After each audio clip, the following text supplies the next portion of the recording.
setinggi-tinggi ilmu, semurni-murni tauhid, sepintar-pintar siasat.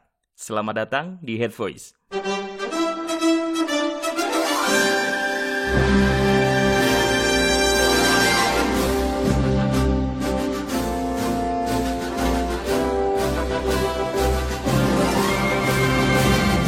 Sebelumnya gue mau ngucapin selamat hari ulang tahun Indonesia yang ke-75. Nah, oleh karena masih dalam tema kemerdekaan, Head Voice terbaru ini gue akan ngebahas tentang salah satu film tema kemerdekaan yang paling bagus. Menurut gue sampai sekarang dari sekian banyak film kemerdekaan itu yang paling bagus adalah film Guru Bangsa Cokro Aminoto karya Garin Nugroho.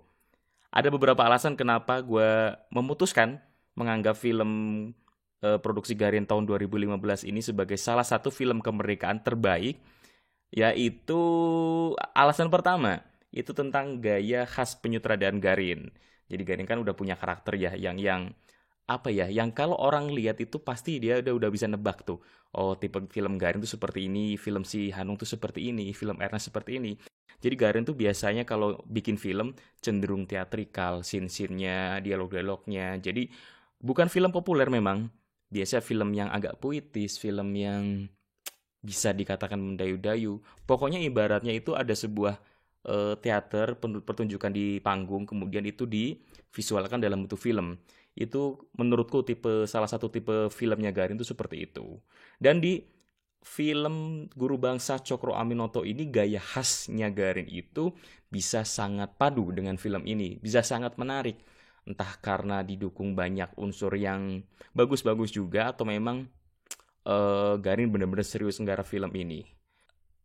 Alasan kedua adalah sinematografi yang sangat cakep. Jadi biasanya film-filmnya Garin itu kan minim movement untuk gambarnya. Kalau film-film lain kan biasanya ada gambar yang sangat-sangat aktif gitu ya, antar satu tempat, antar set itu bisa perpindahannya kerasa banget, kemudian adegannya itu sangat dinamis. Nah, Garin itu sebenarnya sangat minim pergerakan, sangat minim movement, cuma gambar still wide gitu kan, bahkan jarang ada tektokan close up-nya. Still wide, cuma ada pergerakan si antar pemainnya. Nah, tapi di film ini justru hal seperti ini jadi positif. Di film Guru Bangsa, pengambilan gambar yang still, contoh di scene pembuka yang menurutku adalah salah satu scene terbaik, itu cuma satu pasang kamera di meja interogasi dengan lampu khasnya. Ya udah, pergerakan pemain yang bermain di sini benar-benar teknik penyutradaranya sangat-sangat kerasa gitu kan.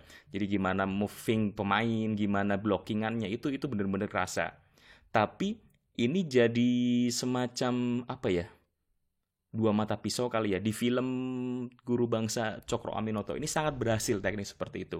Tapi untuk film-film Garin lain seperti Aku Jatuh Cinta yang setelahnya yang diperankan oleh Chico Jericho sama Pevita Pierce itu menurutku nggak sebagus di film Cokro Aminoto ini. Karena shoot-shootnya kan shoot yang datar seperti itu kan bisa, kalau nggak bagus-bagus amat ya bakal jadi sangat membosankan. Tapi sinematografi di film Guru Bangsa Cokro Aminoto ini benar-benar sangat bagus. Makanya layak dapat penghargaan di Festival Film Indonesia tahun 2015. Jadi selain sinematografi terbaik, di film ini juga ada tata busana terbaik, ada artistik terbaik juga. Tapi sebenarnya ada 8 nominasi kalau nggak salah di Festival Film Indonesia tahun 2015 itu.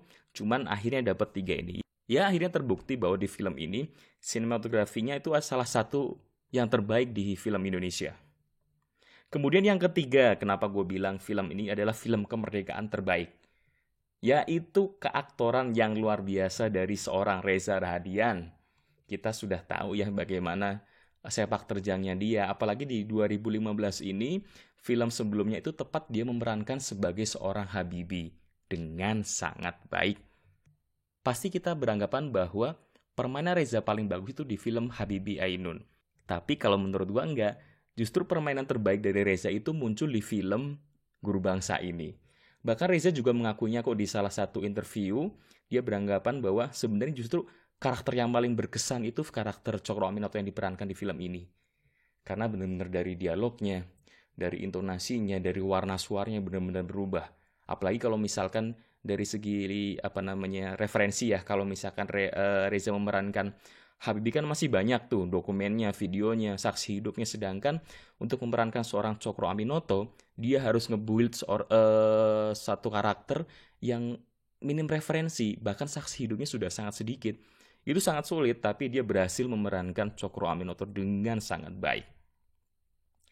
Nah, balik ke scene favorit gua yang scene awal yang integrasi. Di sini selain sinematografinya juga sangat bagus, keaktorannya Reza juga muncul sangat luar biasa di sini. Bagaimana dia bisa memperlihatkan seorang Cokro yang powerful yang sedang diintegrasi dengan minim gerak, cuma dengan tatapan mata yang tajam, dengan intonasi dan karakter suara, dan hanya dengan memainkan kursi. Itu bener-bener satu scene yang bikin merinding. Alasan keempat adalah ilustrasi yang ciamik. Jadi ilustrasi yang gak berlebihan menurut gua, walaupun ya seperti film-film biopik dan film-film jadul dalam tanda kutip lainnya gitu ya. Itu biasanya ilustrasinya kadang ada yang berlebihan, kadang ada yang terlalu over. Tapi di film ini kalau menurut gua sangat pas. Alasan kelima yang gak kalah penting itu kenapa gue anggap film Guru Bangsa Cokro Aminoto sebagai film kemerdekaan terbaik adalah latar belakang cerita yang sangat kuat. Jadi sebenarnya kita tahu bahwa Cokro Aminoto itu kan salah satu tokoh bangsa yang paling kuat di Indonesia. Tapi jarang orang yang pengen ngangkat tema ini untuk diangkat jadi film. Kalau Soekarno kan banyak banget tuh. Soekarno versinya siapa? Soekarno versinya Hanung. Ada banyak tokoh Indonesia yang diangkat jadi sebuah film. Tapi Cokro Aminoto menurutku jarang, dan ini salah satu, kalau misalnya baru ini deh. Ya koreksi aja kalau misalkan ternyata ada film Cokro versi yang lain. Tapi ini jelas ya satu karakter yang sangat kuat. Kalau yang belum tahu, sebenarnya Cokro itu adalah kenapa disebut guru bangsa, karena memang dia jadi guru para tokoh-tokoh nasional, kayak misalkan Soekarno yang jadi tokoh nasionalis, yang jadi presiden pertama juga. Ada juga Kartosuwiryo yang Islamis sebenarnya, yang akhirnya mendirikan NII atau Negara Islam Indonesia. Ada juga Semaun, Tan Malaka, Alimin, dan Muso yang jadi tokoh PKI. Ya walaupun memang murid-muridnya dia itu kebanyakan tokoh yang kontroversial pada zamannya gitu ya. Cuman tokoh-tokoh yang itu ya yang sangat berpengaruh di peta perpolitikan Indonesia. Bahkan walaupun pada akhirnya berseberangan, mereka sebenarnya saling respect gitu kan, antara Soekarno yang nasionalis, kemudian Kartosuwiryo yang Islamis, dan tokoh-tokoh lain yang cenderung komunis itu. Mereka sebenarnya saling respect walaupun pada akhirnya bertentangan. Dan semua orang ini, semua tokoh-tokoh nasional ini pernah ngekos di rumahnya Cokro Aminoto dan benar-benar berguru ke Cokro Aminoto. Jadi wajar kalau dia disebut sebagai guru bangsa. Jadi pengambilan judul guru bangsa juga menurut gue sangat pas untuk film ini. Oh ya, sedikit mundur ke karakter Cokro. Kalau Cokro tua dia kan jelas ya, dia sebagai guru bangsa. Jadi Cokro muda itu sebenarnya seorang yang punya privilege itu kan. Dia kan cucu seorang Bupati Ponorogo, makanya dia bisa sekolah di salah satu sekolah Belanda. Kemudian dia juga bisa jadi anggota Volksraad, yaitu seperti, kalau sekarang tuh seperti DPR di zaman Belanda. Dia itu jadi orang Jawa pertama yang jadi anggota Volksraad itu. Makanya dari situ, dari latar belakang dia cucu seorang bupati, kemudian dia jadi anggota Volksraad Jawa pertama, dia lulusan Osvia juga, sekolah Osvia itu kayak kalau sekarang mungkin IPDN ya, jadi calon pegawai gitulah. Dari situ dia tahu bagaimana seluk-beluk hukum Belanda yang diterapkan di Hindia Belanda atau Indonesia sekarang. Kemudian ada dasar lain, jadi selain dia tahu tata negara, tahu hukum gitu kan, dia juga sangat kuat di bidang agama Islam terutama. Itu didapat dari kakek dari pihak lainnya. Karena dia itu cucu dari seorang Hasan Besari. Makanya pengetahuan Islamnya sangat kuat. Makanya nggak kaget kan kalau kutipan paling terkenalnya ya kutipan yang tadi gue sebutin di awal. Yaitu setinggi-tingginya ilmu, semurni-murninya tauhid, dan sepintar-pintar siasat. Itu kan menggambarkan betapa kuatnya karakter Cokro Aminoto selain di agama, baik di politik dan di hukum juga gitu kan. alasan berikutnya, yaitu alasan keenam, kenapa film ini jadi film kemerdekaan terbaik itu skripnya yang lumayan bagus. Jadi nggak banyak interpretasi tentang bagaimana kehidupan Cokro. Sebenarnya bisa plus minus sih, karena kan sebuah karya film itu kan sebenarnya sutradara atau si penulis naskah bebas menginterpretasikan gitu kan bagaimana seorang hidup pada masanya, kemudian kita menuangkan dalam bentuk film seperti apa. Tapi di film ini benar-benar lebih banyak atau lebih dominan hasil risetnya daripada hasil interpretasi. Makanya dari sisi positifnya itu bisa jadi sumber sejarah ya, walaupun nggak bisa terlalu diandalkan untuk ilmiah, tapi kita bisa menengok fakta sejarah pada masa lalu bahwa kehidupan Cokro seperti apa, kehidupan politik Indonesia saat itu seperti apa. Jadi nggak terlalu jauh dari hasil risetnya. Itu akan berbeda dengan film-film biopik lainnya seperti Soekarno, paling jelas lah.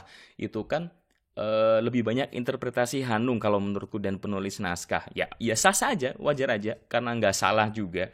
Karena film walaupun bagaimanapun itu juga sudah dikategorikan sebagai sebuah karya fiksi gitu kan. Nggak murni itu sebuah fakta sejarah gitu, walaupun memang berasal dari seseorang yang hidup pada zamannya gitu. Jadi kalau seseorang tokoh tertentu ketika diangkat menjadi sebuah film, yaitu sebagai sebuah karya fiksi, nggak bisa diartikan sebagai fakta yang valid itu. Nah, di film ini justru lebih mengangkat tentang hasil risetnya. Jadi, ya nggak terlalu beda jauh lah dengan fakta sejarahnya. Kemudian yang terakhir yang menurutku bisa membuat film Cokro ini jadi salah satu film kemerdekaan terbaik adalah settingnya. Jadi setnya itu dan beberapa lokasinya menurutku sangat pas. Misal di perkebunan karet, kemudian ketika di kos-kosan, menurutku penggambarnya sangat pas. Wajar lah kalau misalkan ada set-set yang terlihat kurang enak gitu ya. Ya, zaman sekarang di Indonesia itu sudah sangat susah untuk nyari setting zaman dulu. Paling-paling larinya pasti ke Jogja, ke Semarang, dan ke beberapa tempat lain. Ya, udah itu aja pasti sangat minim nanti pilihannya. Jadi dengan set yang ditunjukkan di sini menurutku sangat pas, udah lebih dari cukup. Tapi walaupun film ini menurutku jadi salah satu film kemerdekaan terbaik sepanjang masa, ada beberapa minus sih yang gue nggak suka. Pertama karena durasi yang sangat lama. Durasi film ini lebih dari 2 jam, bahkan 2 jam 40 menit, hampir 3 jam. Wajar sebenarnya karena film ini sebenarnya kan film biopik gitu ya. Tapi gaya penceritaannya yang lambat, kemudian gambarnya, tipe gambar yang still, nggak banyak movement, itu kan kalau orang yang nggak suka tipe film seperti pasti sangat mudah jenuh, mudah bosen, pasti ngantuk gitu kan. Nah, itu jadi sisi negatifnya, tapi Garing kan nggak peduli ya. Kebanyakan Garing kalau misalkan bikin film, ya udah bikin bagaimana dia idealisnya seperti apa. Ada banyak filmnya dia yang bener-bener ya dia biasa untuk bikin film yang bukan populer, jadi ya wajar aja. Cuman kan kalau misalkan bisa menjangkau masyarakat yang lebih luas mungkin gitu kan, banyak orang yang bisa melihat film yang bagus ini gitu. Terus yang ada hal yang gak gue suka juga, yaitu tentang karakter Chelsea Islan yang kurang jelas, yang akhirnya dia bermain cukup jelek. Sebenarnya nggak jelek sih ya, dia mungkin emang karakternya seperti itu di build-nya gitu.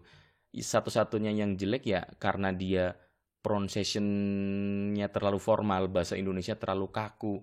Padahal orang-orang lainnya itu kan walaupun zaman dulu agak lebih luas, sebenarnya bisa dimaklumi karena ceritanya Chelsea Islan kan orang-orang Belanda yang tertarik dengan Indonesia, yang tertarik dengan kultur Indonesia, yang tertarik dengan politik Indonesia, yang kayaknya lebih cinta Indonesia daripada orang Indonesianya gitu. Cuman jadi agak ngeganggu cara bicaranya si Chelsea Islan itu kalau menurut gua. Jadi apa ya? Ya nggak harus kaku itu kali harusnya. Terus yang mengganggu juga itu bener-bener pembangunan karakter Chelsea. Dia itu kan kayaknya ini karakter tambahan ya. Jadi bener-bener bukan ada karakter aslinya. Jadi karakter fiktif yang dibangun ulang gitu. Nggak jelas sih, nggak terlalu jelas ini arahnya mau kemana. Jadi agak curiga jangan-jangan ini sebagai pemanis apa ya? Tapi kalau nggak sepakat ya bisa kita bisa diskusi lah soal ini. Tapi menurutku memang agak ganggu keberadaannya si karakternya si Chelsea Islan ini. Tapi walaupun ada kekurangan itu, overall gue bisa mengatakan bahwa film Guru Bangsa Cokro Aminoto adalah film kemerdekaan terbaik sepanjang masa Indonesia sampai saat ini. Oke, terima kasih. Sekali lagi, selamat ulang tahun untuk Indonesia yang ke-75.